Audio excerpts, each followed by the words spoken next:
स्वागत है आपका केजी एक्सप्लेन में। ये स्टोरी है यूनिवर्सल टेक्नोलॉजी सिस्टम। अगर आपको ये स्टोरी पसंद आए तो चैनल को सब्सक्राइब और वीडियो को लाइक करें और ऐसी ही अच्छी कहानियों के लिए बने रहिए हमारे साथ। तो चलिए आज की कहानी शुरू करते हैं। आशीष के साथ मीटिंग खत्म करने के बाद आरव ड्रैगन बिल्डिंग में देर रात तक रुका। रात के 8-9 बजे तक वो वहीं था। उस दिन आरव ने ड्रैगन बिल्डिंग में पूरे 6 घंटे से ज्यादा समय बिताया और यूनिवर्सल टेक्नोलॉजी सिस्टम ने कुल 6 स्पिरिट एनर्जी पॉइंट्स एब्जॉर्ब कर लिए। इन 6 स्पिरिट एनर्जी पॉइंट्स से वो स्टार ब्लू से 7000 से ज्यादा पावर बैंक खरीद सकता था। फिलहाल उसके पास कम्युनिकेशन डिवाइस की प्रोडक्शन लाइन खरीदकर खुद प्रोडक्ट बनाने का कोई प्लान नहीं था, क्योंकि उसे ये तरीका बहुत कन्वीनियंट लग रहा था। सिर्फ 0.8 स्पिरिट एनर्जी पॉइंट्स में वो 1000 पावर बैंक खरीद लेता था। ये प्राइस उसे बिल्कुल ठीक लग रही थी और वो इससे बहुत खुश था। अभी उसके पास इतनी ताकत भी नहीं थी कि प्रोडक्शन लाइन खरीदे और खुद बनाना शुरू करे। पता नहीं क्या क्या प्रॉब्लम्स आ जाती।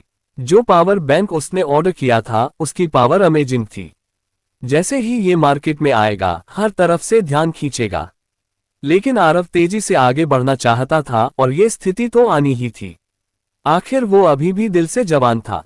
इतना पावरफुल सिस्टम मिलने के बाद, यूनिवर्सल टेक्नोलॉजी सिस्टम पर अनलिमिटेड दुनिया देखने के बाद और रियल लाइफ के एक्सपीरियंस के बाद वो धीरे धीरे डेवलप करना बिल्कुल नहीं चाहता था।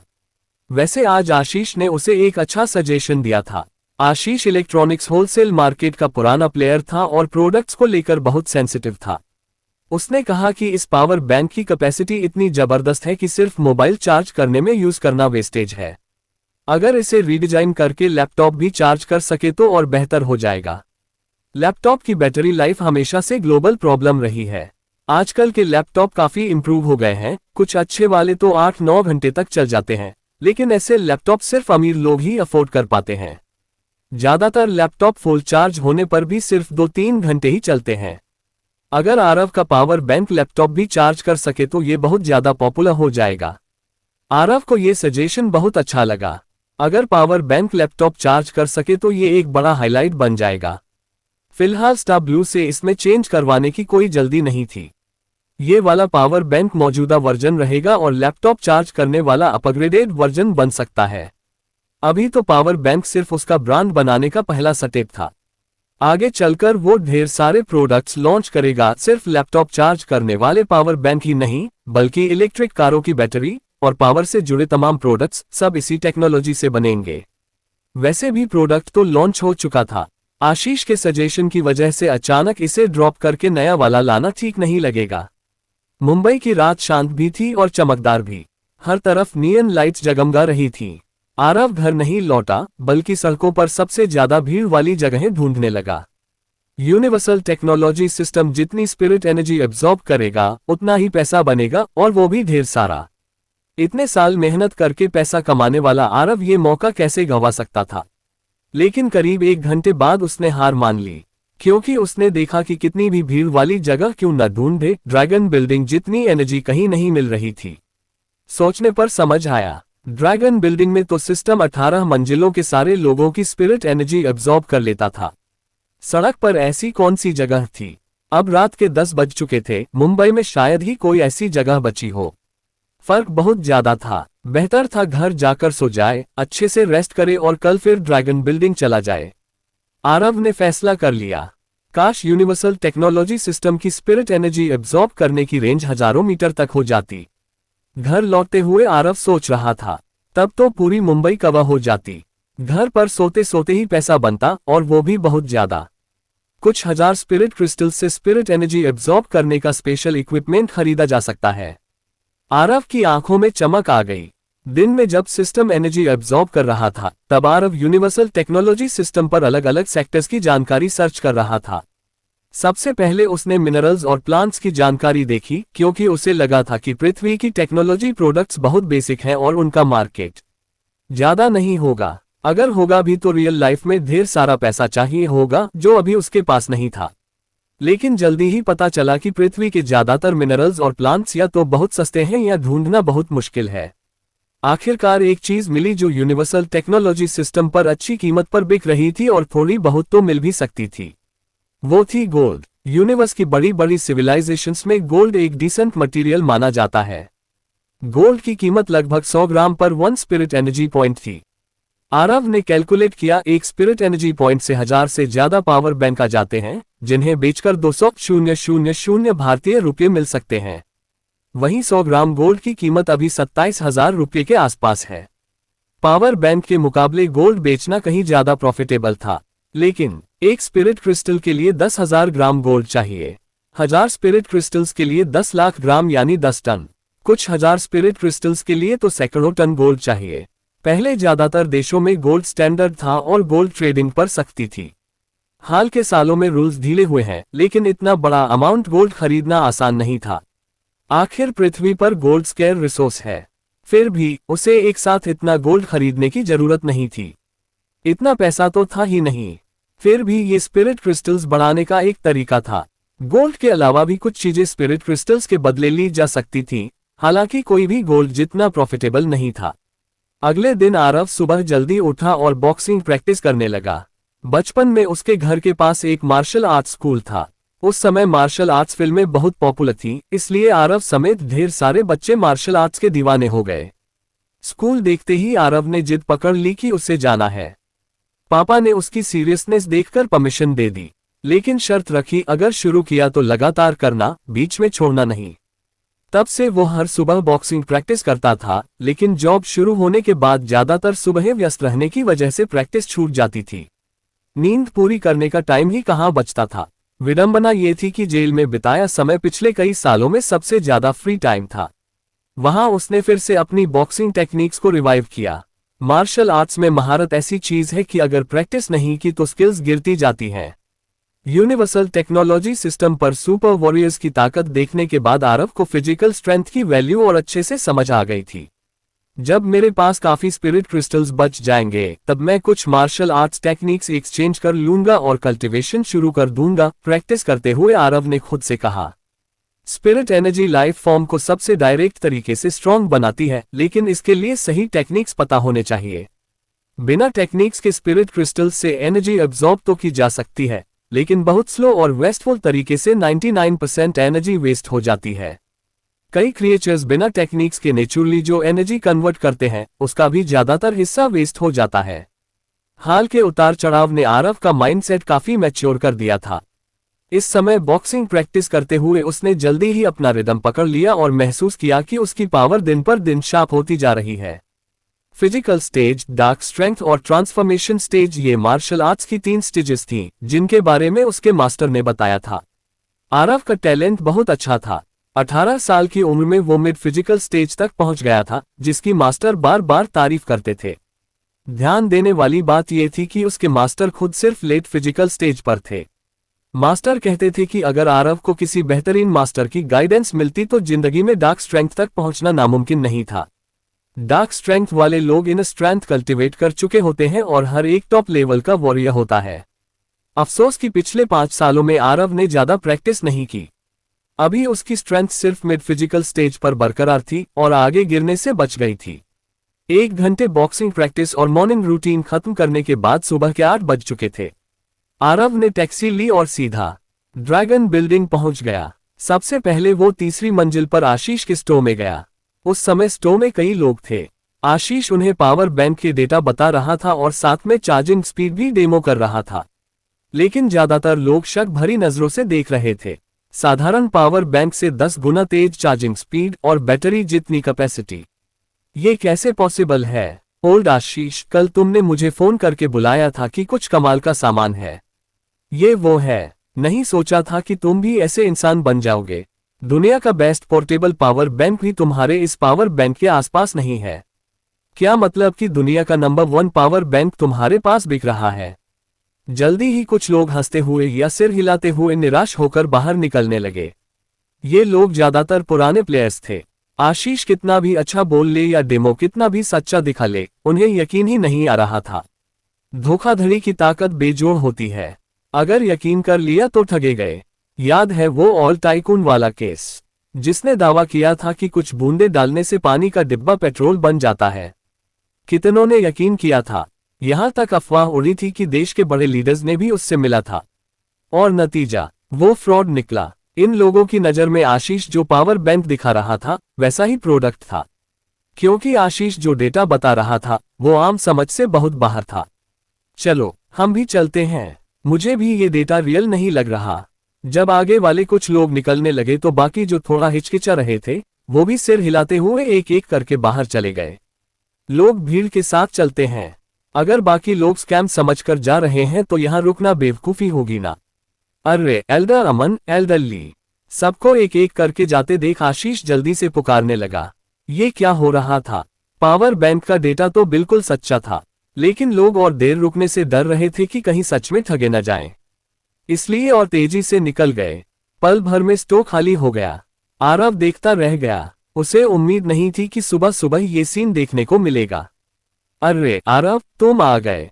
तभी स्टोर के दरवाजे पर खड़े आशीष ने आरव को देखा और थोड़ा शर्मिंदा होकर बोला, मैं तो देखने आया था कि सेल्स कैसी चल रही है, लेकिन ये देख लिया। आरव मुस्कुराते हुए बोला, मैंने भी नहीं सोचा था कि ऐसा होगा। आशीष का चेहरा कड़वा हो गया। कल रात उसने पावर बैंक को बार बार टेस्ट किया था और आरव के बताए डेटा पर और यकीन हो गया था।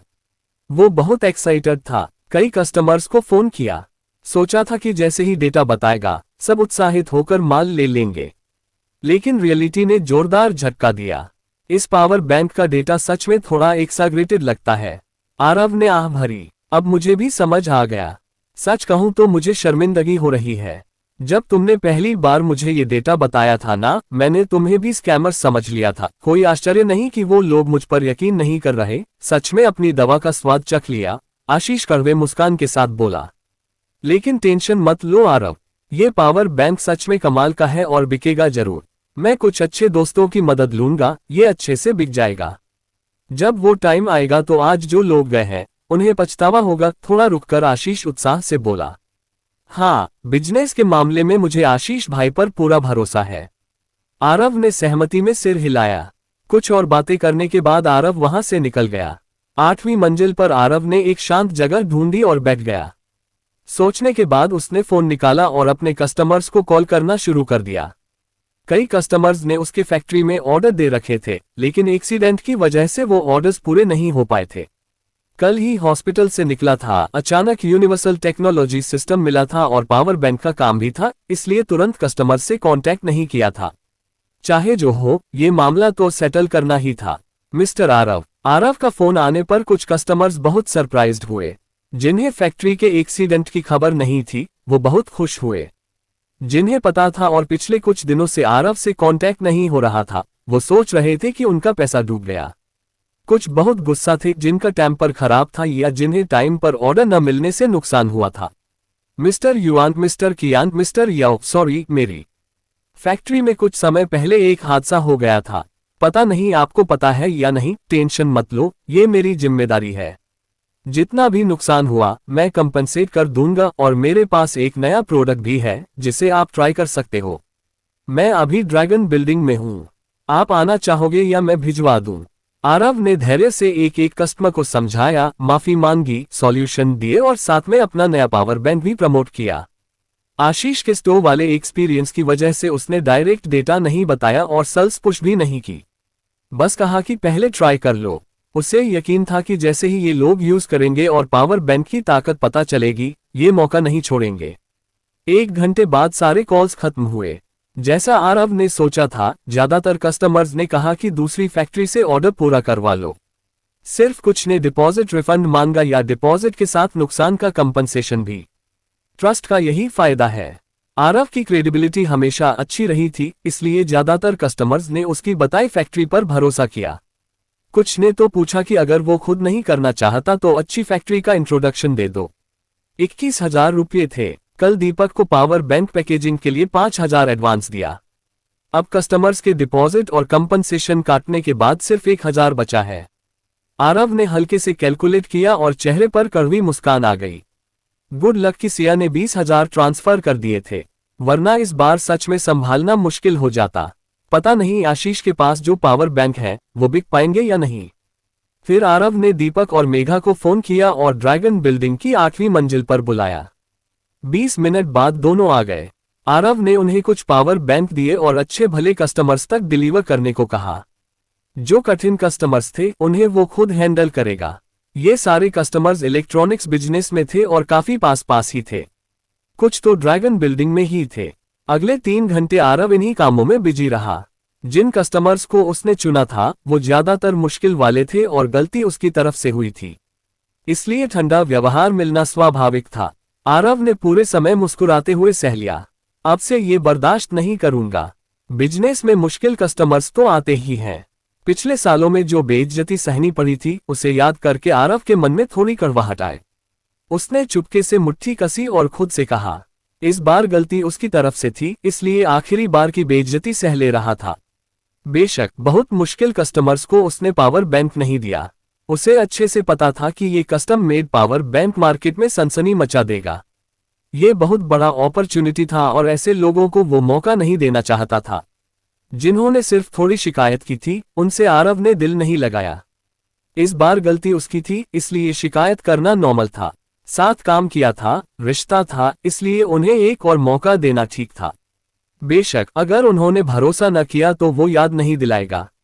ऐसे केस भी हुए। कुछ कस्टमर्स ने भेजा हुआ पावर बैंक मामूली समझकर इग्नोर कर दिया। कुछ ने तो आरव के जाने के बाद नाक मुंह सिकोड़ते हुए मजाक उड़ाया। उनका एटीट्यूड ठीक वैसा ही था जैसे सुबह आशीष के स्टोर में आए कस्टमर्स का था, शायद पावर बैंक पर प्रिंटेड डेटा की वजह से। ऐसे मामलों में आरव ने कुछ नहीं कहा। जैसा उसने सोचा था, साथ काम किया था तो रिश्ता था, लेकिन भरोसा न करे तो किस्मत में नहीं था। पलक झपकते ही एक और दिन बीत गया। उस दिन आरव ने अपना ज्यादातर समय ड्रैगन बिल्डिंग में ही बिताया। यूनिवर्सल टेक्नोलॉजी सिस्टम ने कुल 10 स्पिरिट एनर्जी पॉइंट्स एब्जॉर्ब कर लिए। अगली सुबह भी हमेशा की तरह शांत थी। आरव ड्रैगन बिल्डिंग की 8वीं मंजिल पर समय बिता रहा था। दोपहर में उसके कई क्लाइंट्स ने कांटेक्ट किया। कुछ तो बहुत एक्साइटेड थे।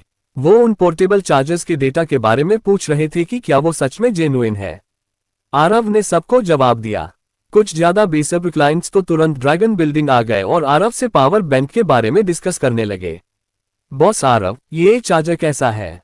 मैंने खुद ट्राई नहीं किया, लेकिन आपको इंसान के तौर पर ट्रस्ट करता हूं। ज्यादा बात नहीं करते, पहले मैं 1000 चार्जर ले लेता हूं। ड्रैगन बिल्डिंग के पास वाली एक टी हाउस में आरव से बात कर रहा मिडिल एज्ड आदमी खड़ा हो गया और हंसते हुए बोला।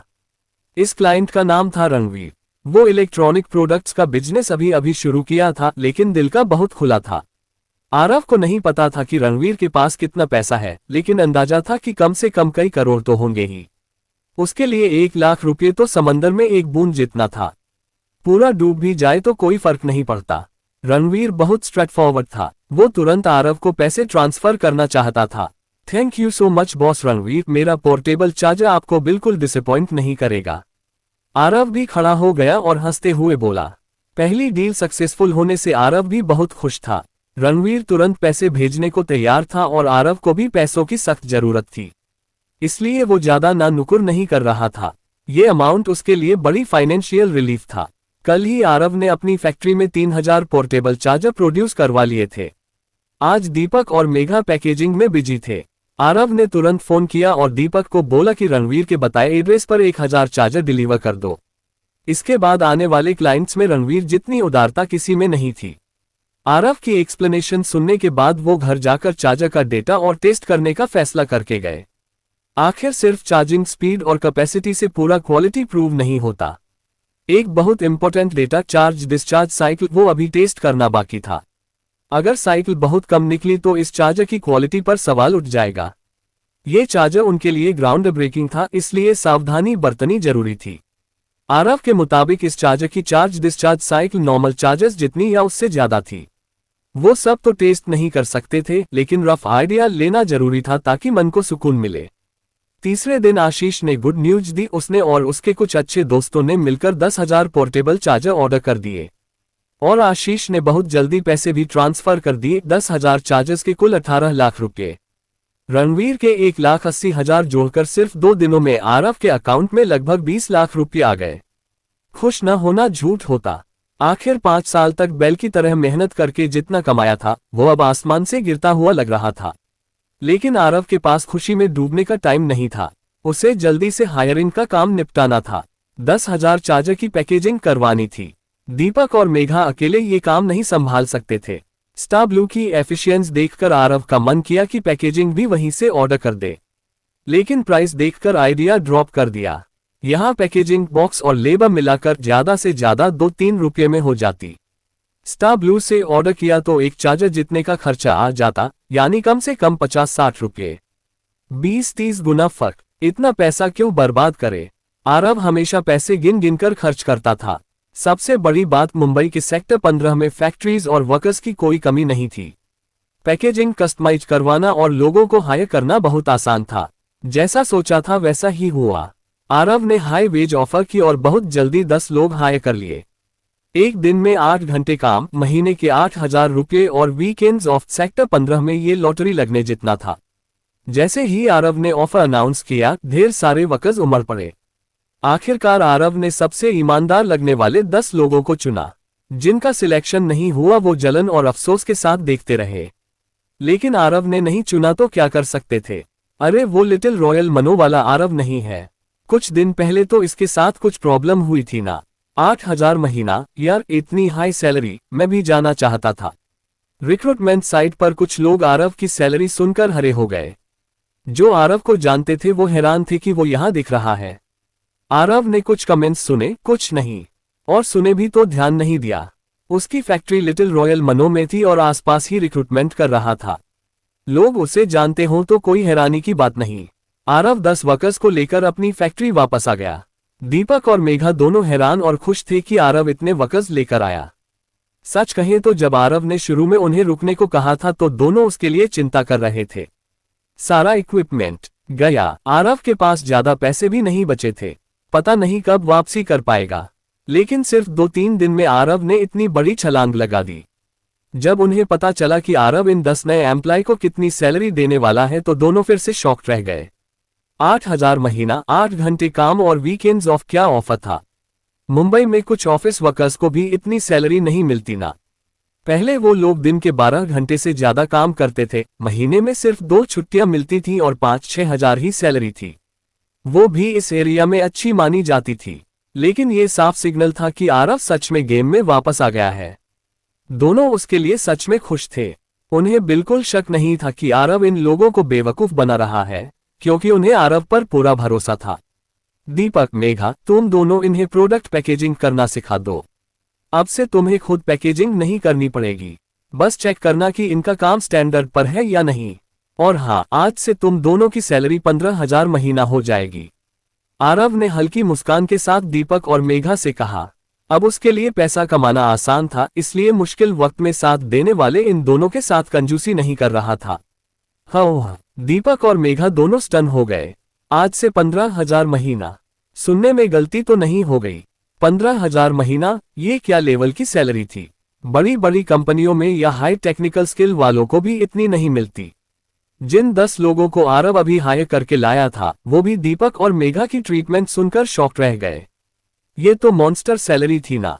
अभी अभी अपनी सैलरी प्लान से खुश थे, अब दीपक और मेघा को और ज्यादा जलन भरी नजरों से देखने लगे। लेकिन मन में कोई शिकायत नहीं थी।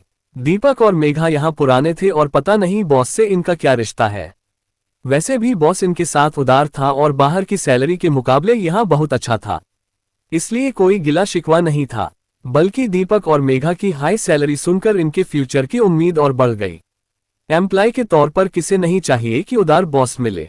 दीपक और मेघा की हाई सैलरी ने इन्हें अपने फ्यूचर को लेकर और ज्यादा होपफुल बना दिया। सब सपना देखने लगे कि एक दिन वो भी इतनी सैलरी कमाएंगे। बॉस, ये बहुत ज्यादा है, हमारा काम इतनी हाई सैलरी का हकदार नहीं। दीपक और मेघा होश में आए और घबराकर जल्दी से विरोध करने लगे। तुम लोग सिर्फ पैकेजिंग चेक नहीं करोगे, और भी काम होंगे। मेघा कुछ अकाउंटिंग के काम संभालेगी और दीपक, तुम्हारे पास अभी ड्राइविंग लाइसेंस नहीं है ना, जल्दी बना लो, फैक्ट्री फीस दे देगी।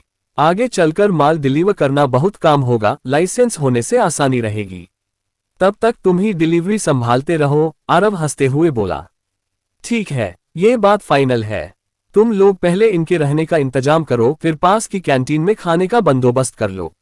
अब से फैक्ट्री तीनों टाइम का खाना देगी। दीपक और मेघा के कुछ कहने से पहले ही आरव ने हाथ हिलाकर टाल दिया। पहले उसकी फैक्ट्री में 21 वर्कर्स थे। वो सब जाने के बाद उनके डॉर्मिटरी खाली पड़े थे, नए लोगों के लिए परफेक्ट जगह थी। ठीक है बॉस, दीपक और मेघा को मजबूरी में हाँ कहनी पड़ी। आरव इतनी हाई सैलरी दे रहा था तो वो लोग सुस्ती कैसे कर सकते थे। ये तो गैर इंसाफी होती। सच कहें तो आरव ने इतने दबंग तरीके से सैलरी अनाउंस की और उन्हें माननी पड़ी तो अंदर से दोनों बहुत खुश थे। आखिर दूर दूर से काम करने आए थे तो पैसा कमाने के लिए ही ना। अब सैलरी लगभग ट्रिपल हो गई थी, खुश ना हो तो क्या करें। जब उन्हें पता चला कि रहना ही नहीं, तीनों टाइम का खाना भी फैक्ट्री देगी तो नए हायर हुए वर्कर्स भी बहुत खुश हो गए। रहने और खाने का खर्चा कोई छोटा अमाउंट नहीं होता। अब वो काफी पैसे बचा सकेंगे। पल भर में उनका फ्यूचर और ब्राइट लगने लगा और फैक्ट्री से बिलोंगिंग सेंस और मजबूत हो गया। वर्कफोर्स बढ़ने से एफिशिएंस खुद ब खुद बढ़ गई। सिर्फ एक दिन में 10,000 पावर बैंक की पैकेजिंग कंप्लीट हो गई। इसी समय आरव के कस्टमर्स भी प्रोडक्ट ऑर्डर करने लगे। 2 दिनों में आरव ने और 5,000 पावर बैंक बेच दिए। अब तक हाल के दिनों के खर्चे काटने के बाद उसके अकाउंट में 28 लाख रुपए थे और यूनिवर्सल टेक्नोलॉजी सिस्टम में 29 स्पिरिट एनर्जी पॉइंट्स बचे थे। हाँ बॉस आरव, मैंने वो 1,000 पावर बैंक बेच दिए। अब 10,000 और ऑर्डर करता हूँ, स्टॉक में है ना। एक दोपहर ड्रैगन बिल्डिंग की 8वीं मंजिल पर स्पिरिट एनर्जी एब्जॉर्ब कर रहा आरव का फोन बजा। दूसरी तरफ से रणवीर जोर से हंसते हुए बोला। कहना पड़ेगा, रणवीर सच में बहुत बोल्ड था। 1,000 अभी अभी बेचे थे और अब 10,000 ऑर्डर कर रहा था। कोई प्रॉब्लम नहीं, पहले वाला डिलीवरी एड्रेस ही है ना। आरव हल्के से मुस्कुराते हुए बोला। हाँ, मैं अभी पैसे ट्रांसफर कर देता हूँ।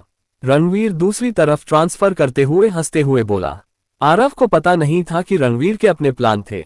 2 दिनों के टेस्टिंग के बाद आरव का पावर बैंक बहुत पावरफुल साबित हुआ था, वो भी ऑर्डिनरी पावरफुल नहीं। इतना अच्छा प्रोडक्ट जैसे ही मार्केट में रिकग्नाइज होगा, शॉर्टेज हो जाएगी। इस टाइम पर अगर स्टॉक न बढ़ाया तो कब बढ़ाएगा। बाद में शॉर्टेज हुई तो पछताने से क्या फायदा। इस बार सिर्फ 10,000 ही ऑर्डर किया क्योंकि टेस्टिंग पीरियड कम था। उसने पावर बैंक एक अथॉरिटेटिव इंस्टीट्यूशन में टेस्टिंग के लिए भेज दिया था। अगर रिपोर्ट अच्छी आई तो 50,000 या लाख भी खरीदने का दम था। उसे डर नहीं था कि बाद में प्राइस गिर जाएगी क्योंकि मार्केट के पावर बैंक आरव के मुकाबले कहीं नहीं ठहरते। आरव बेवकूफ नहीं है तो प्राइस और कम नहीं करेगा। 180 रुपये पहले से बहुत कम है। अगर आरव प्राइस ड्रॉप करने को तैयार भी हो तो मार्केट नहीं होने देगा। जब तक आरव के पास अनलिमिटेड सप्लाई न हो, प्राइस नहीं गिरेगी, बल्कि बाद में बढ़ भी सकती है। रणवीर भले ही इलेक्ट्रॉनिक्स होलसेल मार्केट में नया था, लेकिन बिजनेस सेंस था। जिंदगी में कुछ अपॉर्चुनिटी मिलती है, मिल जाए तो बिना हिचके पकड़नी चाहिए। इस बार पुराने लोग जितना मर्जी हंस ले, उसे अपनी ताकत दिखानी थी। रणवीर चुपके से ठान चुका था। इलेक्ट्रॉनिक्स होलसेल मार्केट में नया नया आया था, बड़े बड़े सपने थे। बड़ा फाउंडेशन बनाया लेकिन उसकी कॉस्ट ज्यादा थी, भारी लॉस हुआ। पुराने लोगों को हंसने का अच्छा मौका मिल गया, वो गुस्सा दबाए बैठा था। अब कुछ ऐसा अचीवमेंट करना था जो सब देखें। आरव का पावर बैंक उसे अपॉर्चुनिटी लग रहा था। ... भारत के सबसे बड़े इलेक्ट्रॉनिक्स फोरम पर एक पोस्ट चुपके से अपीयर हुई।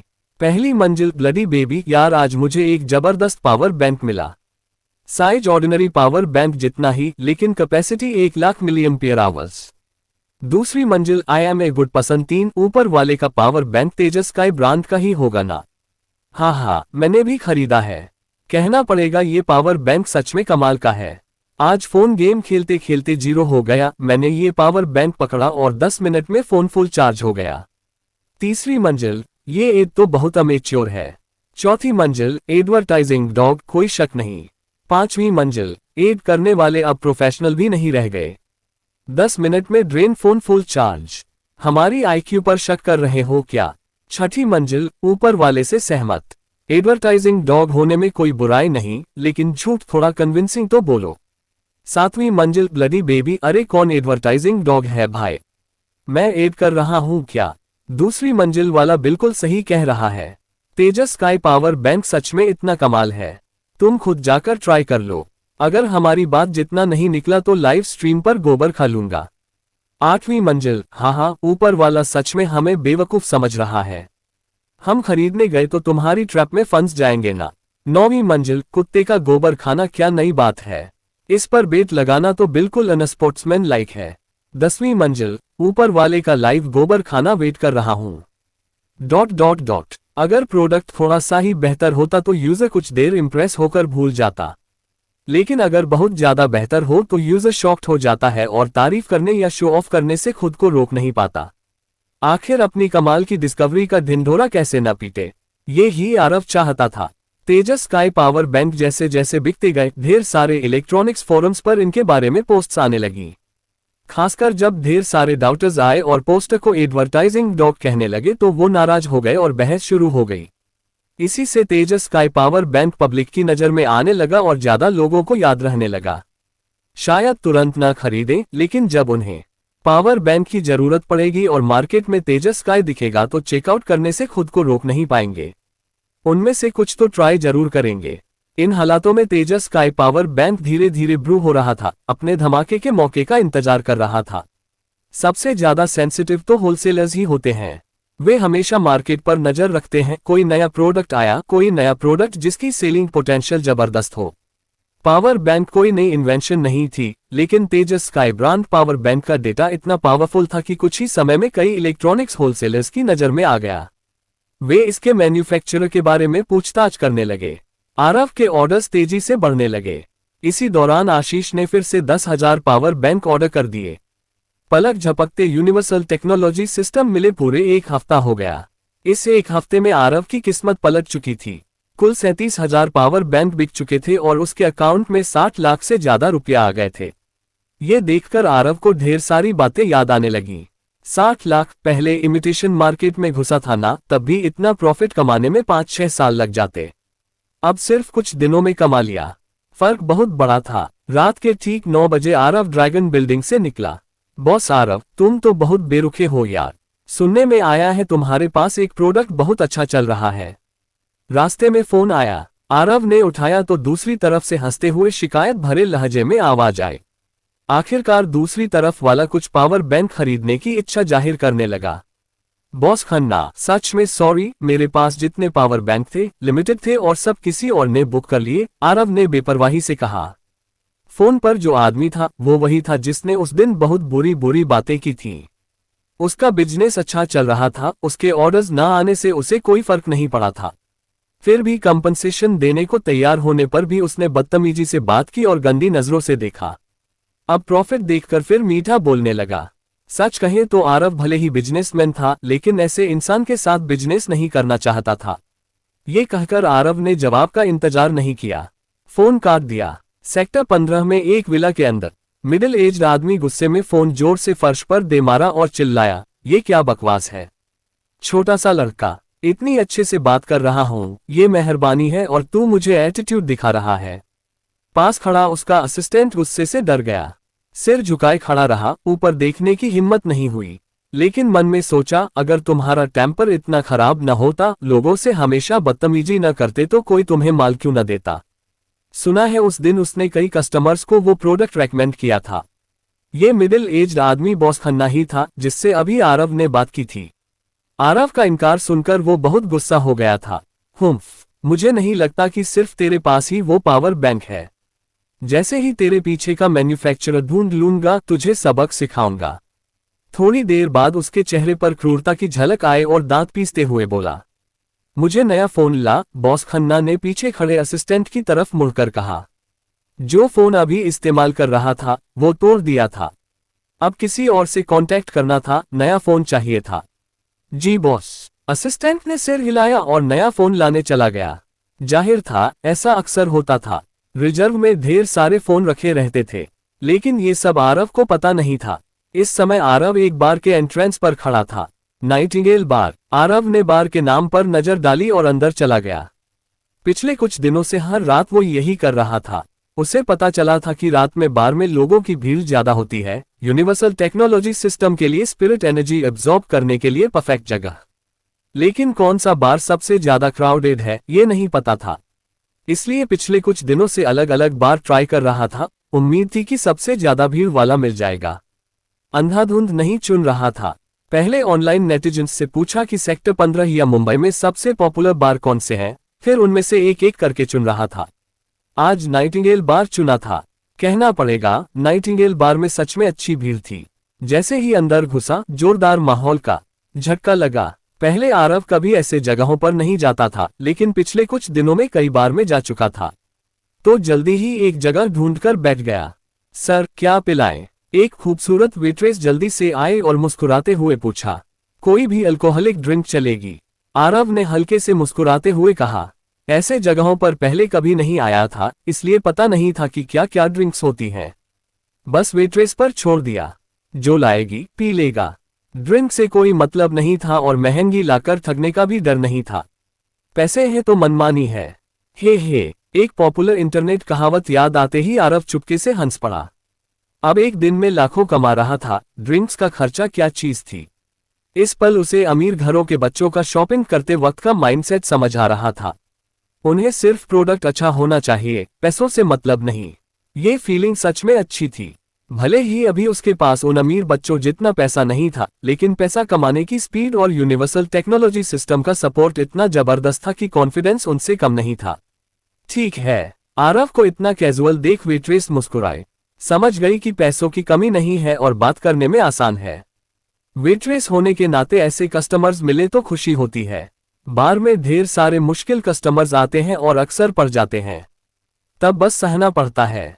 सर, ये एंजल के आंसू हमारी बार की स्पेशलिटी है। कई कस्टमर्स इसे ऑर्डर करते हैं। कुल 188 रुपये। वेट्रेस ने जल्दी से नीले रंग की शराब का ग्लास लाकर हंसते हुए कहा। थैंक यू, रख लो बैलेंस। आरव ने सिर हिलाया। 200 रुपये निकालकर उसे दे दिए। वो अच्छी थी, ठगने नहीं आई। 2 दिन पहले एक बार में वेट्रेस को रैंडम ड्रिंक लाने को कहा था। नतीजा 3888 रुपये की ड्रिंक। अगर अब पैसा कमाने की स्पीड न होती तो ग्लास वेट्रेस के मुंह पर दे मारता। बस दिखने में अच्छा है इसलिए 3888 की ड्रिंक थमा दी। गुड लक की ड्रिंक महंगी होने के बावजूद स्वाद अच्छा था, इसलिए बाकी बार में भी वेट्रेस को रैंडम ड्रिंक लाने को कहता रहा। बार की ड्रिंक्स बाहर से महंगी होती हैं, लेकिन अब की कमाई की स्पीड के सामने कभी कभी ठगे जाना कोई बड़ी बात नहीं थी। लेकिन ये वेट्रेस साफ सुथरी थी, उसके कैजुअल एटीट्यूड का फायदा नहीं उठाया। हालांकि 188 रुपये की ड्रिंक इस बार में सस्ती नहीं थी, लेकिन आरव का शुरुआती कैजुअल एटीट्यूड साफ बता रहा था कि पैसों की कमी नहीं है। अगर सच में सस्ती ड्रिंक लाती तो बेवकूफ होती। Thank you. आरव का जवाब सुनकर वेट्रेस के गाल लाल हो गए और धीमी आवाज में बोली। अभी अभी उसने चुपके से देखा था। हैंडसम है, जेंटल है और पैसों की कमी नहीं। बॉयफ्रेंड के लिए आइडियल क्वालिटी। अफसोस, इतना अच्छा लड़का पता नहीं किस खुशकिस्मत लड़की का होगा। कौन था वो मेरे सपनों में? आज की रात वो कहाँ है? सपनों में जो आया था, चेहरा उसका याद है। बार के अंदर आरव धीरे धीरे एंजल के आंसू पी रहा था। अचानक एक खूबसूरत मेलोडी उसके कानों में पड़ी। ये गाना सुनते ही आरव ठिठक गया, फिर तेजी से खड़ा हो गया और आवाज की दिशा में देखने लगा। स्टेज पर एक खूबसूरत ड्रेस में लड़की थी, जो हल्के हल्के डांस कर रही थी जैसे कोई प्यारी परी हो, और उसके होठों से वो सुरीली धुन निकल रही थी। सिया। आरव ने गहरी सांस ली। स्टेज पर परी जैसी लड़की कोई और नहीं, सिया ही थी। पिछले हफ्ते Aarav universal technology system research करने और कस्टमर्स से बात करने में इतना बिजी था कि सिर्फ 2 बार ही सिया को फोन कर पाया। वो उसे सरप्राइज देना चाहता था, इसलिए अपना काम का प्रोग्रेस नहीं बताया। पिछले कुछ दिनों से सिया ने भी उसे कांटेक्ट नहीं किया था। सोचा नहीं था कि यहां मिल जाएगी। नाइटिंगेल बार में जबरदस्त भीड़ थी, इसलिए आरव का खड़ा होना किसी का ध्यान नहीं खींचा।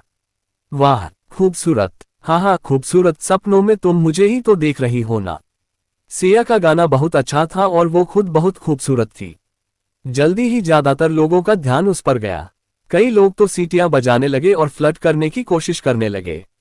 जिन लोगों ने सिया पर बदतमीजी से चिल्लाया, उन्हें देखकर आरव की त्योरियां चढ़ गईं। उसे ये कैटकॉलिंग बिल्कुल पसंद नहीं आई। अंकित भाई, सिया को यहां लाने में बहुत मेहनत लगी, मौका अच्छे से यूज करना। तभी एक लड़की की आवाज आरव के कानों में पड़ी। कोई सिया की बात कर रहा है। आरव ने ऊपर देखा और आवाज की तरफ मुड़ा। पास ही उसकी उम्र के कुछ लड़के लड़कियां हंसते बातें करते दिखे। टेंशन मत लो, सब प्लान के मुताबिक चल रहा है। अच्छे दिखने वाले लड़के ने कॉन्फिडेंट स्माइल के साथ जवाब दिया। अगर सिया को पैसों की इतनी जरूरत न होती तो यहां लाना मुश्किल था। पहले तो ऐसे जगहों पर आती ही नहीं थी। एक लड़की हंसते हुए बोली। आवाज से लग रहा था कि पहले वाली यही थी। हे, सिया को पैसों की इतनी जल्दी क्यों पड़ी, ये पता है? अंकित कहलाने वाले लड़के ने रहस्य भरी मुस्कान के साथ कहा। हाँ, पहले वाली लड़की चौंकी। हाँ, बाकी ग्रुप हंसने लगा। कुछ दिन पहले अंकित भाई को पता चला कि सिया का बॉयफ्रेंड मुसीबत में है। सिया को पैसों की जरूरत है तो अंकित भाई ने लिटिल ली से 5000 रुपये उधार दिलवाए। फिर अगले ही 2 दिनों में लिटिल ली से कहलवाया कि घर में इमरजेंसी है, पैसे वापस चाहिए। हे एक पतला लड़का हंसते हुए बोला। वाह अंकित भाई, कितने स्मार्ट हो। कुछ छोटे छोटे प्लान से सिया खुद हमारे स्क्रिप्ट पर चल रही है, एक और लड़का हंसते हुए बोला। जाहिर था सब इस प्लान में शामिल थे। सिया को हाथ लगाने से पहले ये बात बाहर मत फैलाना, अंकित ने हाथ हिलाकर टॉपिक खत्म किया। टेंशन मत लो अंकित भाई, हम तो यही बात कर रहे हैं। लड़के लड़कियां जल्दी से आश्वासन देने लगे। अंकित भाई को चिंता क्यों, आज तो जाल कसने का दिन है। कोई सरप्राइज न हुआ तो आज सिया अंकित भाई की हो जाएगी। बाद में थोड़ा प्रेशर डालना सिया के लिए मानना मुश्किल नहीं होगा। अंकित भाई को तुरंत सक्सेस मिले। 2 लड़के एक दूसरे को देखकर मुस्कुराए। उनकी बातें सुनकर आरव की आंखें ठंडी हो गईं। कोई सिया को टारगेट कर रहा था, साथ ही दिल में हल्का दर्द हुआ। जाहिर था सिया जिस बॉयफ्रेंड की बात कर रही थी वो कोई और नहीं, खुद वो था। सिया ने उसे जो पैसे दिए थे वो किसी और से उधार लिए थे। अब क्रेडिटर पैसे वापस मांग रहा था और सिया ने उसे कुछ नहीं बताया। नतीजा बार जैसे जगहों पर गाना गाने को मजबूर होना। अगर यूनिवर्सल टेक्नोलॉजी सिस्टम न मिला होता, अगर बार आने का ख्याल न आया होता और अगर ये पूरी सिचुएशन न समझ आती तो पता नहीं क्या होता। दूसरे पक्ष का प्लान बहुत सोचा समझा और गहरा था, कम नहीं आंका जा सकता। ऐसा सोचते हुए आरव का गुस्सा बढ़ता गया। टाइगर भाई आ गए। जैसे ही आरव उनसे भिड़ने वाला था, एक लड़के ने ऊपर देखा और किसी को आता देख खुशी से चिल्लाया। हाँ, सबने मुड़कर देखा। एक मसल्स वाला आदमी धीरे धीरे आ रहा था, पीछे पीछे कुछ फॉलोअर्स। टाइगर भाई, अंकित समेत सबने जल्दी से सलाम ठोकी। लहजे में पूरा सम्मान था। हम, मसल्स वाले ने सिर हिलाया। स्टेज पर वाली लड़की वही है ना? उसने स्टेज पर नजर डाली लेकिन वाक्य पूरा नहीं किया। हाँ, वही है। आज टाइगर भाई को थोड़ा ज्यादा मदद करनी पड़ेगी। अंकित ने मुस्कुराते हुए रिक्वेस्ट की। तुझे अच्छा टेस्ट है लड़के, लेकिन याद रखना बात हाथ से बाहर न जाए। टाइगर हंसते हुए बोला। टाइगर भाई बेफिक्र रहें। अंकित ने जोर से सिर हिलाया। हम, टाइगर ने बस इतना कहा। सिया नीचे आ रही है। तभी एक लड़के ने ऊपर देखा और सिया को स्टेज से उतरते देखा। जल्दी से अंकित और टाइगर की तरफ मुड़कर बोला। आरव ने नोटिस किया कि टाइगर ने पास ही कुछ लोगों की तरफ देखा और गुप्त सिग्नल दिया। ... स्टेज के साइड में जैसे ही सिया नीचे उतरी, कुछ बदमाश टाइप लड़के उसे घेर कर खड़े हो गए। वाह वाह छोटी बहन, गाना तो कमाल का गाया। हमारे साथ एक ड्रिंक हो जाए, लीडर ने फूहड़ मुस्कान के साथ कहा। छोटी बहन, हमारे स्नैक भाई को तुम बहुत पसंद आए हो। उनके साथ एक ड्रिंक कर लो तो वो अपने डायरेक्टर दोस्तों से इंट्रोड्यूस करवा देंगे, बड़ी स्टार बन जाओगी। सॉरी, मेरा काम खत्म हो गया, मैं घर जा रही हूँ। सिया ने त्योरियां चढ़ाई और उन्हें साइड करके निकलने की कोशिश की। काम खत्म नहीं हुआ, पैसों की बात है ना? मेरे पास पैसे हैं, मुझे एंटरटेन करो। एक गाना गाओगी तो 1000 रुपये दूंगा, क्या स्नैक भाई अफोर्ड नहीं कर सकते? स्नैक ने हल्के से ताना मारते हुए कहा। सिया का कंधा पकड़ने को हाथ बढ़ाया ही था कि उसके चेहरे पर खुशी की मुस्कान आ गई। कोई शक नहीं, लड़की सच में बहुत खूबसूरत थी। भले ही ये नाटक था, लेकिन छूने का मौका मिल रहा था तो खुशी तो होती ही। फायदा उठाने का तो कहना ही क्या, इतनी खूबसूरत लड़की को छूना भी अपने आप में बहुत बड़ा रिवॉर्ड था। इस सिचुएशन का पूरा फायदा उठाने का इरादा था। क्रैक, लेकिन स्नैक के और फूहड़ ख्याल आने से पहले ही एक लोहे जैसे पंजे ने उसकी कलाई पकड़ ली और जोर से मरोड़ा। हड्डी टूटने की डरावनी आवाज गूंजी, रोंगटे खड़े कर देने वाली। आह, स्नैक दर्द से चिल्लाया। सबके सामने एक बेपरवाह दिखने वाला जवान लड़का आगे आया। अभी अभी इसी ने हाथ साफ किया था। ये जवान कोई और नहीं, आरव था।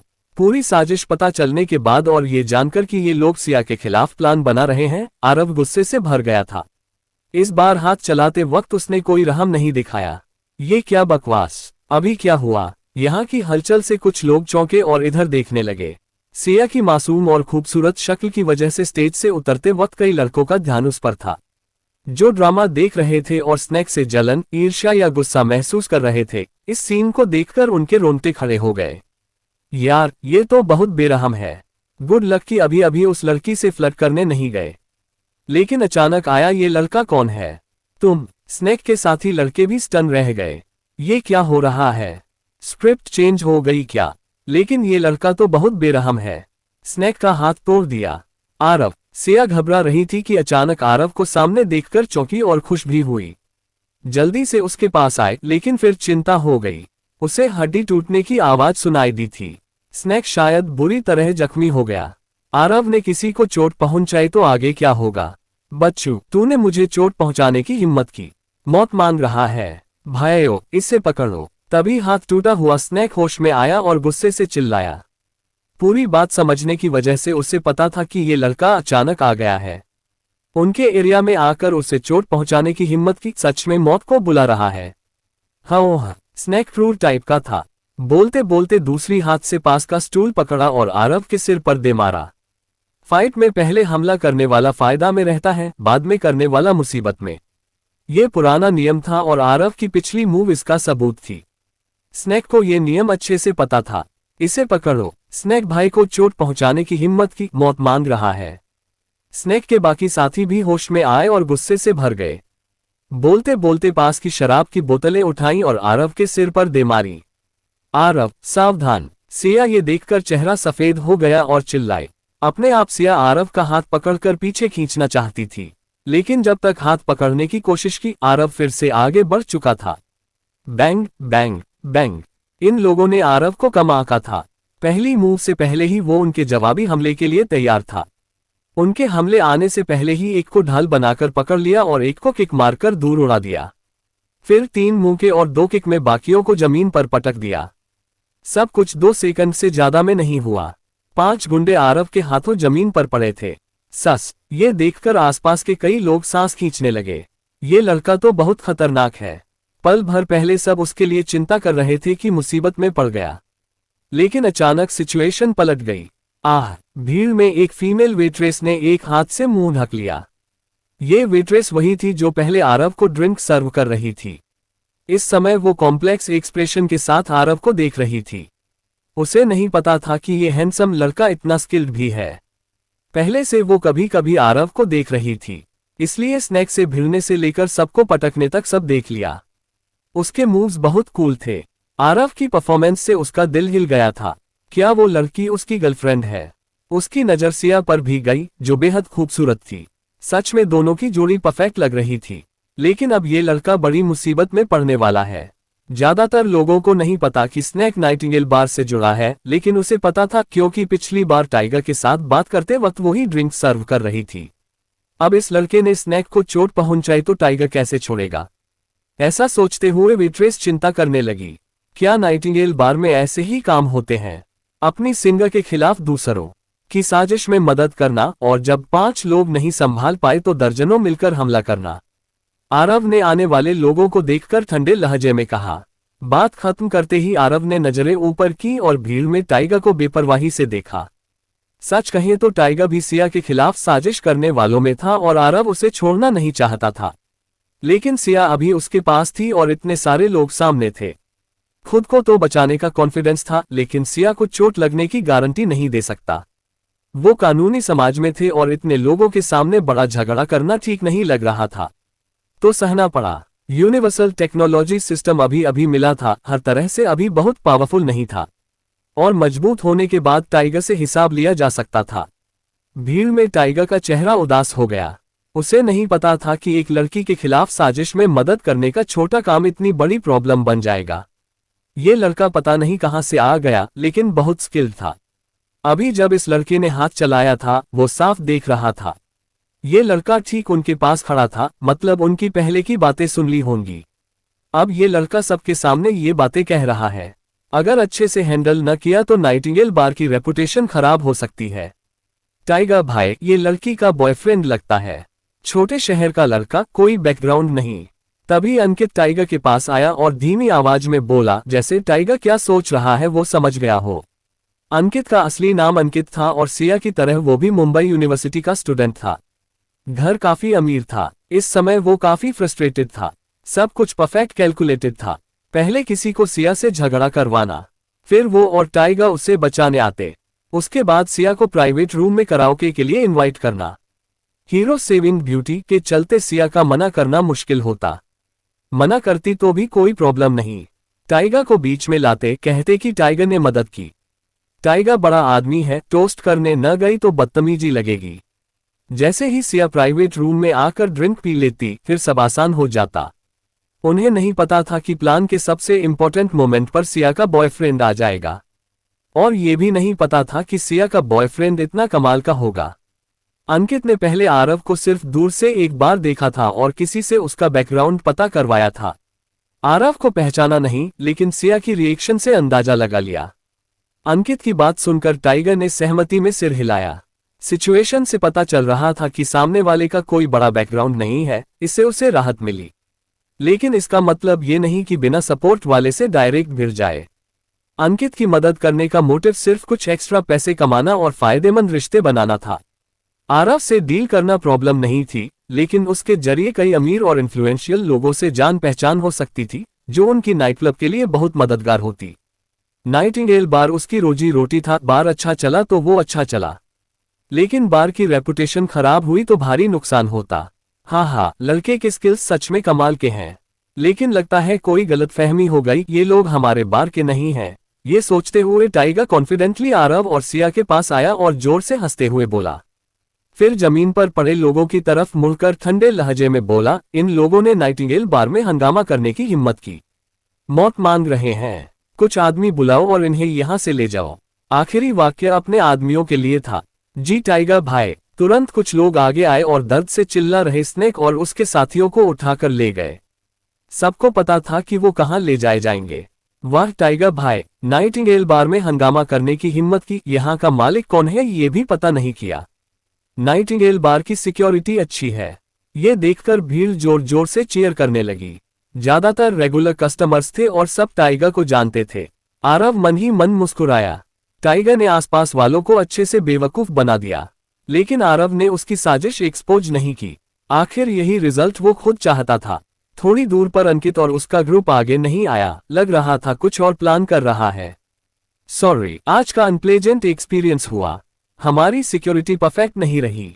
मैं कंपनसेट करना चाहता हूं। तुम दोनों के लिए एक drink on the house. Nightingale bar की तरफ से माफी समझो। टाइगर मुड़कर आरव को देखा और मुस्कान बरकरार रखते हुए बोला। इनवाइट के दो मोटिव थे, पता करना कि आरव ने उनकी बात सुनी या नहीं, और दूसरा प्राइवेट रूम में आने पर आरव पर कंट्रोल करना। टाइगर भाई सच में मामला हैंडल करना जानते हैं। हाँ, टाइगर भाई का इनवाइट इतना बड़ा ऑनर, मना कैसे कर सकते हो। काश मैं पहले उनसे भिड़ता। टाइगर भाई मुझे ड्रिंक पर इनवाइट करते। तू भूल जाओ, तू होता तो आधा मर चुका होता। ड्रिंक इनवाइट करने की बजाय हॉस्पिटल भेजते। सच कहा, टाइगर भाई का इनवाइट मतलब आरव की स्किल्स कमाल के हैं और टाइगर भाई टैलेंट की कदर करते हैं। कई लोग आरव और सिया को जलन भरी नजरों से देखने लगे। ड्रिंक छोड़ो, मेरी गर्लफ्रेंड डर गई है, हमें घर जाना है, आरव ने बेपरवाही से कहा। फिर सिया की तरफ मुड़कर बोला, सिया चलें। सिया ने आज्ञाकारी ढंग से सिर हिलाया, फिर मुस्कुराकर अलविदा कहा और दोनों नाइटिंगेल बार से निकलने लगे। कितना अफसोस, टाइगर भाई का इनवाइट मिले तो मैं तो मार डालता। वो सच में नहीं जा रहे। ये देखकर कई लोगों ने अफसोस जाहिर किया, लेकिन थोड़ी दूर एक वेट्रेस ने राहत की सांस ली। उसे पता था कि अगर आरव टाइगर भाई के प्रपोजल पर हाँ कहता तो कितनी कॉम्प्लिकेशन होती, लेकिन जाना भी पूरी तरह सेफ नहीं था। थोड़ा सोचकर उसने इधर उधर देखा कि कोई नोटिस न करे और चुपके से बार के एंट्रेंस की तरफ बढ़ने लगी। पता नहीं क्यों आरव को सिर्फ एक बार देखा था, लेकिन उसे मदद करने की इच्छा हो रही थी।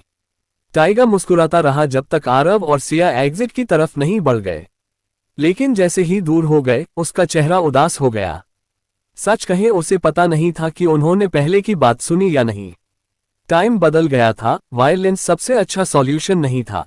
शांति से पैसा कमाना और लो प्रोफाइल लाइफस्टाइल नया नॉर्म था। नॉर्मली वो आरव जैसे स्किल्ड फाइटर को ऑफेंड करने का रिस्क नहीं लेता। आखिर अगर विरोधी को खत्म करने की गारंटी ना हो तो बदले का डर हमेशा रहता। लेकिन अगर उन्होंने बात सुनी हो तो कौन कह सकता है कि बदला न ले। टाइगर भाई, क्या हम उन्हें ऐसे जाने दे रहे हैं? तभी अंकित पास आया और धीमी आवाज में पूछा। वो नाराज था। सिया को इतने टाइम से चाहता था। जब लगा कि हाथ में आ गई, प्लान फेल हो गया, ये हार मानने को तैयार नहीं था। तो तुम क्या चाहते हो? टाइगर ने अंकित को देखकर कहा। तुमने नहीं बताया कि लड़की का बॉयफ्रेंड इतना स्किल्ड फाइटर है। अब हमारे आदमी शायद बुरी तरह जख्मी हो गए। टाइगर ने बेपरवाही से कहा।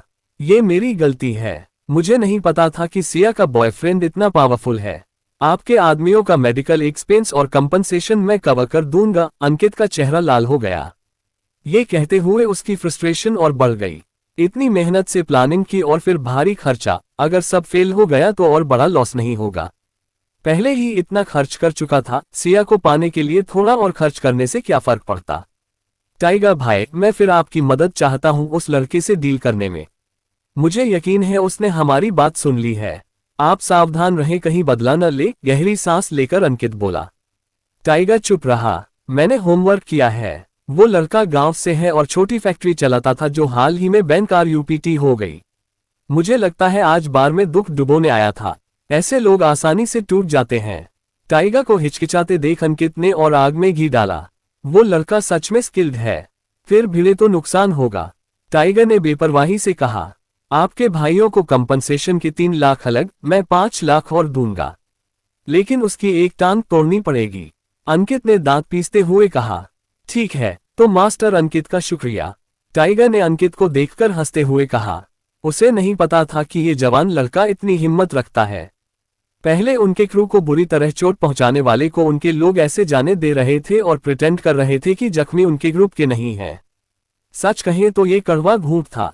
अंडरवर्ल्ड में रिस्पेक्ट बनाए रखनी होती है।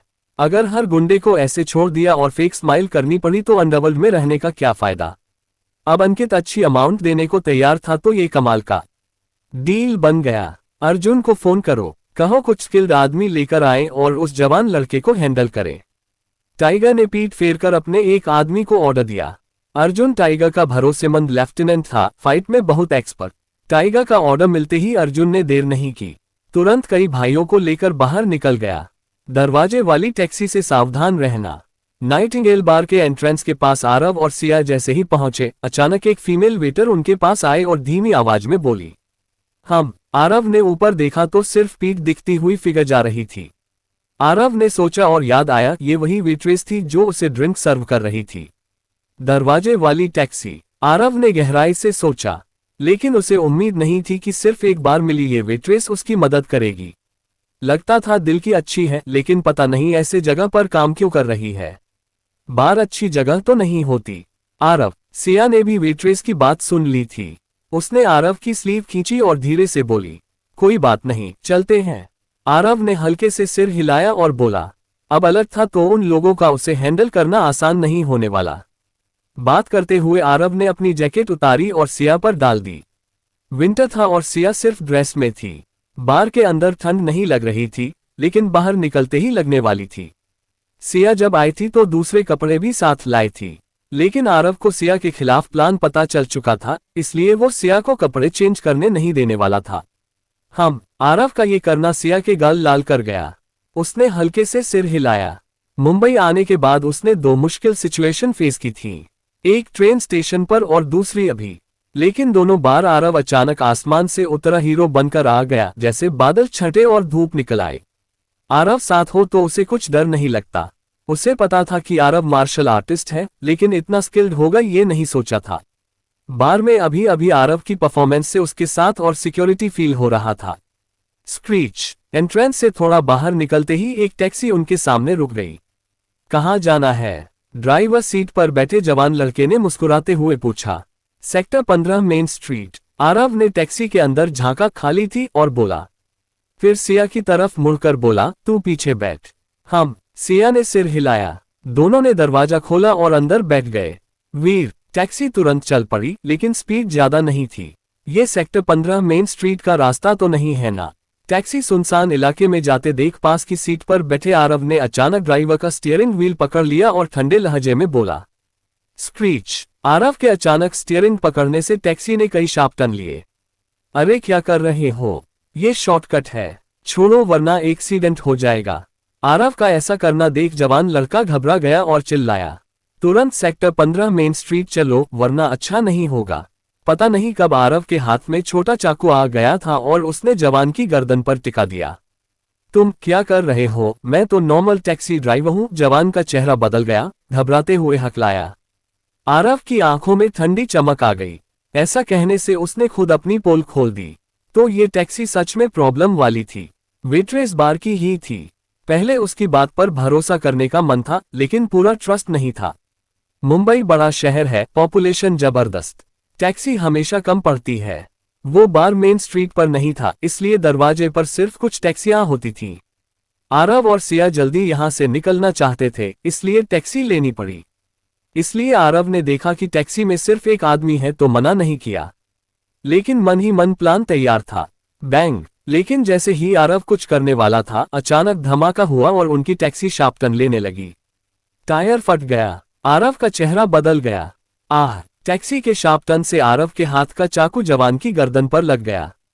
खून बहने लगा और वो दर्द से चिल्लाया। थर्ड! बिना देर किए आरव ने चाकू की बट से जवान की गर्दन पर मारा और वो बेहोश हो गया। फिर ड्राइवर साइड का दरवाजा खोलकर जवान को बाहर फेंका और खुद ड्राइवर सीट पर बैठ गया। आरव, क्या हम? सिया का चेहरा थोड़ा सफेद था, पीछे की सीट मजबूती से पकड़े बोली। सिया, पकड़कर बैठ, आरव ने पीछे मुड़े बिना सीधे कहा। स्क्रीच! अगले पल टैक्सी रफ्तार पकड़कर भागी। टायर फटा था, लेकिन गाड़ी चल सकती थी। बस गाड़ी को काफी डैमेज होता, लेकिन ये आरव की चिंता नहीं थी। लेकिन इस देरी की वजह से दूर से दो मिनीबस तेजी से आ रही थी। स्क्रीच! एक मिनीबस ड्रिफ्ट करके आरव की टैक्सी के सामने आ गई। बैंग! टायर फटे थे और ब्रेक अच्छे से काम नहीं कर रहे थे। आरव ने ब्रेक मारा लेकिन टाइम पर रुक नहीं पाया। टैक्सी मिनीबस से टकराए और रुक गई। आरव मन ही मन गाली बकता रहा, लेकिन फैसला तेजी से लिया। गाड़ी का दरवाजा खोलकर बाहर निकल गया। सिया, बाहर मत आना, आरव बोला। ये भी वजह थी कि टैक्सी में प्रॉब्लम होने का शक होने के बावजूद सिया को साथ बैठने दिया, क्योंकि नाइटिंगेल बार का एंट्रेंस काफी ओपन था और अगर सिया बाहर रहती तो छुपने की जगह नहीं थी। उन लोगों से भिड़ना पड़ा तो सिया की सेफ्टी प्रोटेक्ट करना मुश्किल होता। आरव, सावधान रहना, सिया ने जल्दी से कहा। साथ ही सिया ने फोन निकाला और पुलिस को कॉल करने लगी। पहले बार में आरव ने कुछ लोगों को चोट पहुंचाई थी, लेकिन खुद सिया को चोट नहीं आई थी, इसलिए पुलिस को नहीं बुलाया। लेकिन अब सिचुएशन क्रिटिकल थी। पुलिस आने के बाद आरव पर क्या असर पड़ेगा ये सोचने का टाइम नहीं था। डैम इट, हमारी गाड़ी में टक्कर मारने की हिम्मत की। बहुत हिम्मत है, इसे अपन कर देंगे। टक्कर वाली मिनीबस से लोग तेजी से रिएक्ट किए। कई जवान लड़के कूदकर बाहर आए और गालियां बकते हुए बोले। साथ ही दूसरी मिनीबस भी रुक गई और उसमें से ढेर सारे लोग बाहर निकले। पल भर में 10-12 लोग आरव और टैक्सी को घेर चुके थे। ये एम्बुश है। सामने के 10-12 लोगों को देखकर आरव ने ठंडे लहजे में कहा। साथ ही आरव ने उनकी हाथों पर नजर डाली। लगभग हर एक के हाथ में लोहे की रॉड थी और दो के हाथ में बड़ी बड़ी तलवारें भी थीं। हमसे भिड़कर पूरा निकल जाए, ऐसा आसान नहीं होता। अर्जुन आगे आया और बेपरवाही से बोला। तेरे पास खुद चाकू है, बहुत अच्छा। या तो अपनी एक टांग छोड़कर जा, या हम एक टांग तोड़कर गाड़ी में बैठी लड़की को ले जाएंगे। चुन ले। आरव के हाथ में छोटा चाकू देख अर्जुन ने हल्के से सिर हिलाया और टैक्सी की तरफ देखते हुए बोला। मुझे एक टांग छोड़कर जाना है तो देखते हैं तुम में वो स्किल है या नहीं। सिया की बात सुनते ही आरव की आंखों में कातिलाना चमक आ गई और गंभीर लहजे में बोला।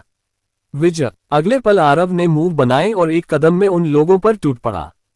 संख्या में बहुत कम थे और भागना मुश्किल था। काउंटर अटैक करने से अनएक्सपेक्टेड रिजल्ट मिल सकता था। बैंग! जैसा सोचा था वैसा ही हुआ। आरव का अचानक हमला करने से वो लोग चौंक गए। उन्हें उम्मीद नहीं थी कि घिरे होने के बावजूद वो पहले हमला करेगा।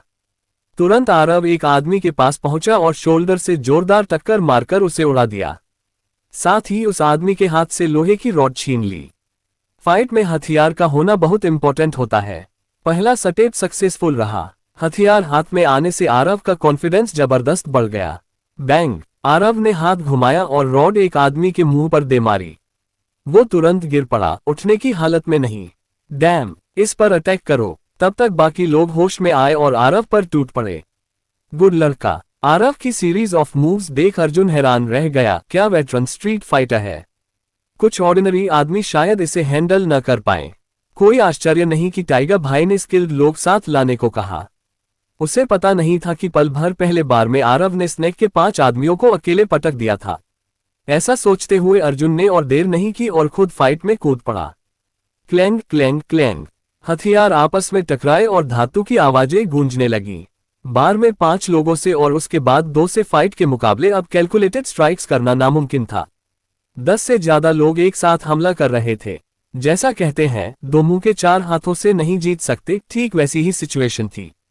Bang bang! बहुत जल्दी 2-3 रॉड्स आरव पर लगी। क्रिटिकल मोमेंट पर आरव सिर्फ सबसे जरूरी जगहों को बचा पाया।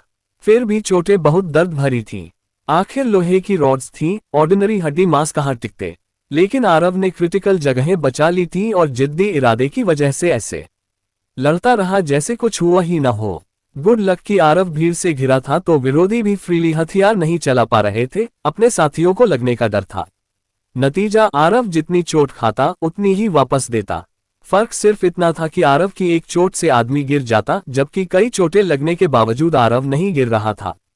क्लैंग, आरव ने एक और स्ट्राइक ब्लॉक की। इस बार से आरव का हाथ कांप गया और सुन्न हो गया। आरव ने आंख के कोने से रॉड वाले को देखा, वो गोरा जवान था जिसे पहले नोटिस किया था। ये उसकी तीसरी स्ट्राइक थी। अनएक्सपेक्टेडली इन लोगों में एक मास्टर था। स्ट्रेंथ देखकर लग रहा था कि गोरा जवान अर्ली फिजिकल स्टेज पर है और मिड फिजिकल स्टेज में पहुंचने वाला है। सिर्फ ये गोरा नहीं, उसके आसपास कुछ और लोग भी अच्छी स्ट्रेंथ रखते थे। अगर यूनिवर्सल टेक्नोलॉजी सिस्टम मिलने से पहले ऐसी सिचुएशन आती तो शायद बहुत खतरे में पड़ जाता। लेकिन अब हालात अलग थे। आरव की आंखों में ठंडी चमक आई। आरव ने बाएं हाथ को पलटा और एक गोली दिखी। अगले पल आरव ने उसे निगल लिया। बूम! पेट के अंदर जबरदस्त स्ट्रेंथ की लहर फूट पड़ी और पूरे शरीर में ताकत भर गई। मार्शल आर्ट्स पिल। ये वही मार्शल आर्ट्स पिल थी जो आरव ने बार में पहले स्पिरिट एनर्जी पॉइंट से खरीदी थी। ये तुरंत स्ट्रेंथ बूस्ट कर देती थी। आरव के पास और भी ऑप्शंस थे, फायर आर्म्स, हैंड ग्रेनेड्स या डिफेंसिव थंडर वेस्ट जो छूने पर हाई वोल्टेज शॉक देती। लेकिन ऐसे आइटम्स यूज करने से इस सोसाइटी में बहुत ध्यान खींचता और खुद हाथ से एक्शन लेने का मजा नहीं आता। इतना थ्रिलिंग नहीं होता। वैसे भी ऐसे आइटम्स बाद में एस इन द होल के लिए खरीदे जा सकते थे, वरना अगर दूसरे लोग सावधान होकर दूसरे तरीके अपनाए तो डिफेंड कैसे करेगा। अभी स्पिरिट एनर्जी पॉइंट्स ज्यादा नहीं थे, ट्रेडिंग ऑप्शंस लिमिटेड थे, एक ही चीज पर डिपेंड नहीं रह सकता। नॉर्मल मार्शल आर्ट्स पिल्स जो स्ट्रेंथ बढ़ाती हैं वो नहीं ली क्योंकि सस्ती वाली स्लो इफेक्ट देती और अच्छी वाली बहुत महंगी थी। सिंगल यूज वाली जो तुरंत पावर बूस्ट देती थी परफेक्ट थी। Clang clang clang. आरव ने हाथ घुमाया तो महसूस हुआ कि मूवमेंट्स बहुत तेज हो गए हैं। एक रॉड जो लगने वाली थी वो स्किलफुली डोज कर दी। हथियार टकराए तो विरोधियों के हाथ से छूटते छूटते बचे। Late physical stage. ये देखकर अर्जुन अपने आप चिल्ला पड़ा। पल भर पहले वो मन ही मन अफसोस कर रहा था। विरोधी की स्ट्रेंथ जबरदस्त थी और रिएक्शन स्पीड साफ मार्शल आर्टिस्ट की थी, वो भी अर्जुन से ऊपर की। फाइटिंग लेवल भी अर्जुन से हाई था। मार्शल आर्टिस्ट का बॉडी ट्रांसफॉर्मेशन स्ट्रेंथ और रिएक्शन स्पीड दोनों को ऑर्डिनरी इंसान से ऊपर ले जाता है। अर्ली फिजिकल स्टेज वाला मार्शल आर्टिस्ट भी आसानी से 3-5 ऑर्डिनरी लोगों को हैंडल कर लेता है। अर्जुन की अर्ली फिजिकल स्टेज की वजह से वो फाइटर्स के बीच मछली की तरह घूम रहा था, जबकि विरोधी पहले से मिड फिजिकल स्टेज पर था। इस बार विरोधी को हराने के बाद भी कॉस्ट बहुत हाई होने वाली थी और विरोधी की जवान उम्र देखकर लग रहा था कि मिड फिजिकल स्टेज तक पहुंचने में किसी बड़े टीचर की गाइडेंस जरूर होगी। इसे हैंडल करने के बाद पता नहीं क्या ट्रबल आए। अगर पहले पता होता कि विरोधी मार्शल आर्टिस्ट है और मिड फिजिकल स्टेज पर, तो शायद टाइगर भाई को इस मिशन को ड्रॉप करने के लिए मनाता। ऐसा सोचते हुए अचानक विरोधी की स्ट्रेंथ बढ़ गई और रिएक्शन स्पीड तेज हो गई। अर्जुन फिर चौंक गया। स्ट्रेंथ बढ़ना और रिएक्शन तेज होना, क्या विरोधी मिड फिजिकल स्टेज ब्रेक करके लेट फिजिकल स्टेज पर पहुंच गया? विरोधी की जवान उम्र में अगर सच में लेट फिजिकल स्टेज पर पहुंच गया तो क्या मार्शल आर्ट्स टैलेंट होगा और बैकग्राउंड में उसका टीचर भी कमाल का होगा। सबसे इंपॉर्टेंट, लेट फिजिकल स्टेज वाला martial artist ordinary martial artist नहीं होता। मार्शल आर्टिस्ट्स में भी मास्टर माना जाता है। ऐसे विरोधी के सामने उनके 10-12 लोग भी शायद न टिक पाए। Clang clang clang. अर्जुन की सोच सही निकली। आरव ने रॉड तेजी से घुमाए और कई लोगों के हथियार छुड़ा दिए। हथियार छूटने से उनकी स्ट्रेंथ बहुत कम हो गई। जल्दी ही आरव ने रॉड से एक एक करके सबको मारा। Bang bang bang. एक के बाद एक आरव के हाथों जमीन पर गिरते गए और दोबारा उठ नहीं पाए। अब भी मेरी टांग चाहिए। आखिरकार 10 से ज्यादा लोगों में सिर्फ अर्जुन बचा था। आरव ने रॉड घुमाए और अर्जुन की नाक के ठीक सामने रोक दी, ठंडे लहजे में बोला। इसी के साथ ये एपिसोड यही खत्म होता है। अगर आपको एपिसोड पसंद आए तो वीडियो को लाइक और चैनल को सब्सक्राइब कीजिए। तो फ्रेंड्स, मिलते हैं नेक्स्ट एपिसोड में।